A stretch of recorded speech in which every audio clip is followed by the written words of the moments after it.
Welcome to my website, drummingexpert.com. This video is to address rebound stroke, traditional grip. Now, you should have watched the other videos on this web page, on this lesson, to get all the subtleties about rebound stroke and the points of this next step in development. But this video is to talk about the subtleties of this particular lesson with the left hand, which are quite a few and very cool. I love playing rebound stroke with the left hand. And the idea here, just to review quickly, is that the drum head, we want to play faster single strokes and lead this into double strokes and buzz rolls and all different kinds of things. And the drum head has a lot of inherent bounce in it. It'll make the stick fly. The stick will bounce. Well, we want to utilize that. Up till now, we've been developing our wrists and learning how to control the stick, holding onto it. Now it's time to start utilizing the rebound in the head. So in the previous video, we did the dribbling the stick thing. Well, we need to do the same thing on the left hand, and it's even more fun on the left hand. So do this with me. Just cradle the stick in there. I just kind of stick my fingers out like that, stabilize the stick a little with my thumb. But where I want my hand to be is where it would be if I was holding the stick normally. So grab your stick traditional grip. Now that's where you want your hand and thumb to be. Then I'm going to take my first finger and I'm going to bounce the stick. It's just pivoting here, rocking on my hand. All the downward motion's coming from my finger. The drum is doing all the lifting.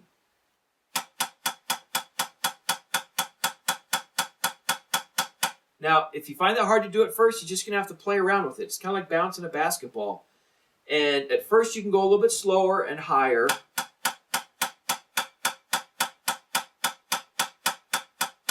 Notice where my finger is on the stick. I want to be back here by the balance point, kind of where my fingers would be if I hold the stick here, because that's ultimately what's going to be the source of pushing the stick down. But this illustrates and forces you to feel this exchange between pushing the stick down and letting the drum throw the stick up. Let's try it again. Ready, go. So just notice how I'm doing this. You can even turn your hand over a little bit. Whatever it takes to get comfortable and get the stick flowing. Now you don't want this. You want to coordinate your finger with the stick and keep your finger very close. Ultimately, try to move your finger back all the way to where your first finger is ultimately going to be on the stick when you put this back in place. If I pull these three fingers away, I've got this contact point, and that's where I want to put my finger. Because the next step is this. Instead of using this, use this. We're breaking all the rules, right? Letting go of everything, taking away our ability to, I don't have anything to lift the stick. The drum has to lift the stick. I can only throw it down and then go along for the ride. So try to get that same fluid motion with this, taking all these fingers off. Relax, smooth. The drum is doing all the work. It should feel really good. It's like, yeah, this is like easy.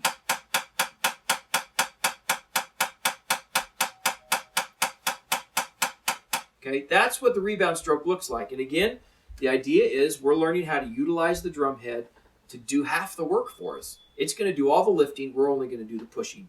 Now, I do want you to think about the fact that when I push this, if I did this in slow motion, if I just take the speed of the stick and illustrate in slow motion, here it comes. I'm pushing down with this. It hits the drum. Now, the drum is going to throw the stick up, and my hand has to rotate along with the stick and let it come up. If I rotate my hand too quickly, it'll break away from the stick and I'll get this jolt, right? If I don't rotate my hand quickly enough, the stick will try to go up and it'll go thunk. It'll hit my hand and it will stop. It won't go up. My hand will be in the way. So my goal is to, I like to call it going along for the ride. This stick comes up and this finger flies right along with it up to this point. It reaches the peak of the stroke and then it goes straight back down again. So watch me do that again.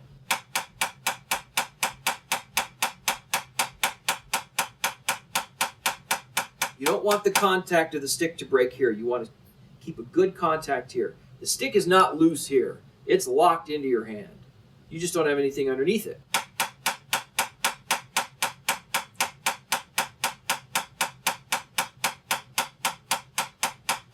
Now the next step, once you feel comfortable with that, is to put everything back in place, just like this, and do the same stroke with the same feeling of freedom of bouncing, letting the drum throw the stick up. You can relax this part of your hand just a little bit, maybe this much, not this, just this. Open your hand up, that third finger away from the stick, so it can bounce. Just pull it down just a little bit. Same motion. You can work on your speed.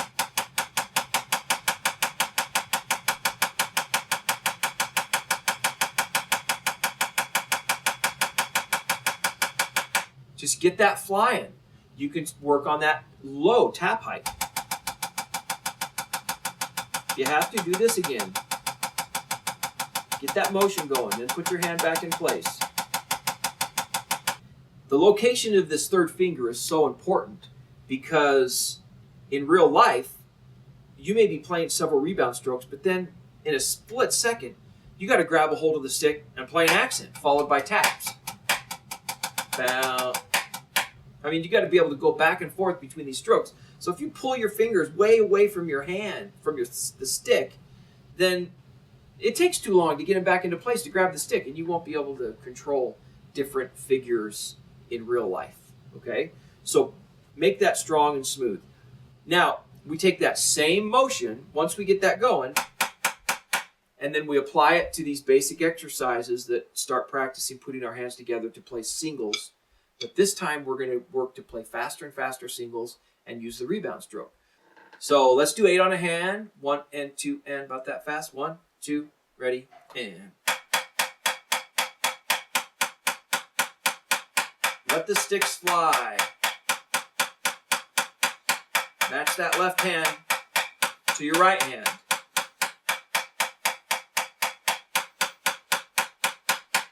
Notice you have a hold of the stick. This is a common mistake. Rebound, grab, and stop the stick in rest position. Letting go of the sticks is very calculated, measured, and controlled. You do it correctly, it serves you. You get sloppy and just start letting go when you're not supposed to be letting go, and it doesn't help you. You can't play you can't play difficult things. You've got to be in control of your sticks. Okay, now let's do 8th and 16th notes, adding the hands together for alternating strokes. Keep this rebound stroke going. 1 and 2 and 3 and 4.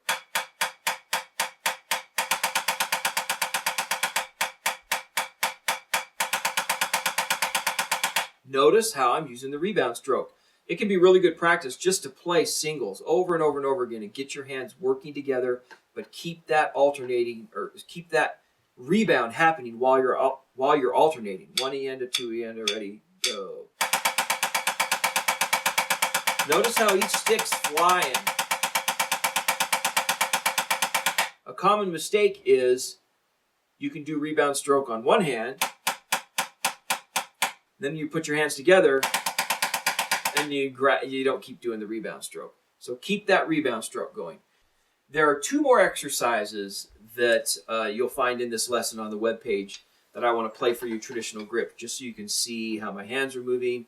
You can play along with me and make sure you feel comfortable with the way this is supposed to work with your left hand traditional grip. The next one is using the rebound stroke to play sextuplets. So 6 notes over 1 beat. And these are going to be fast, so you're going to use this rebound stroke. The surrounding 8 notes are wrist strokes, and this is where you get to practice controlling the stick for 8 notes. And then when you get to the sextuplets, you use the rebound stroke. When you finish the sextuplet, you grab back onto the sticks and do the float stroke motion again. So here's the sextuplet exercise on the screen. Let's play this one over and over again several times. You can see my hands move. 1, 2, 3, and 4.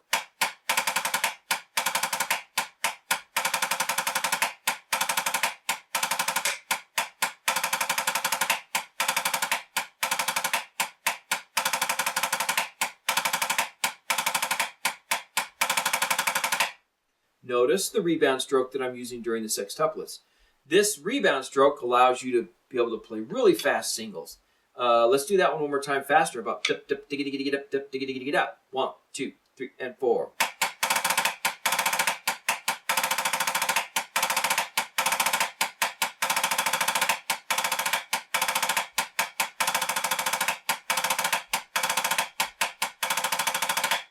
Those fast singles comes from you can't play that fast with your wrist. That doesn't work. That's why we need the rebound stroke. Now, the last exercise is one of my favorites. Put it up here on the screen. This helps you develop your fast 30-second note singles. So the first measure has alternating sixteenths, and then you've got the right hand playing all of the notes, which is what you're going to do in the subsequent single stroke 30-second note roll that you play with the right, left. So I explained this exercise in great detail in the other video. You've already seen that. So let's just play it. You can see my hands do it. So let's go about 1, 2, 3, and 4.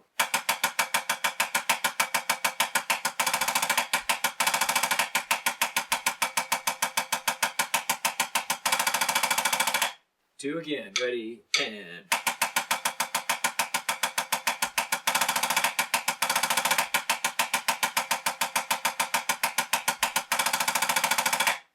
Notice the single.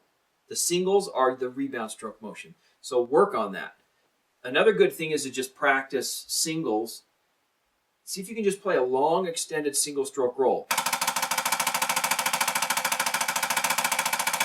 And get it smooth and even, and get each hand doing that rebound motion nice and smooth. Don't let go too much, just enough to let that stick bounce. Because when you're done, you got to grab back a hold again to play something else. Work on those singles, work that left hand. Rebound stroke's a lot of fun. Good luck.